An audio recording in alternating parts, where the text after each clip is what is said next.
Hey guys, welcome to MadTech. Today we'll be learning how to turn off autoplay videos on Viber, and now let's dive right in. Now to turn off autoplaying videos on Viber, first open up your Viber app on your phone. And on this interface guys, at the bottom right corner of the screen, you can see there's a more button available for us at the bottom right.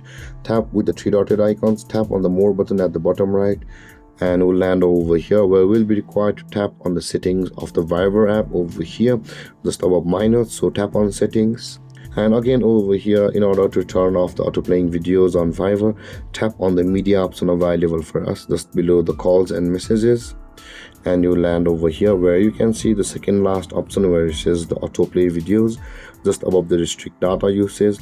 Over here it also says allow videos to play automatically once downloaded. Now in order to stop autoplaying videos or turn off the autoplay videos on Viber chats, you can just tap on the tick mark at the right side of it and make sure that the tick mark is unticked for the option where it says autoplay videos, and then you will turn off autoplay videos on Viber.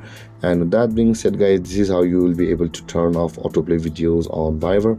And if you have any confusions or questions regarding the topic, feel free to comment in the comment section below, and don't forget to like, subscribe and hit that bell icon for more videos. Thanks for watching guys. Peace.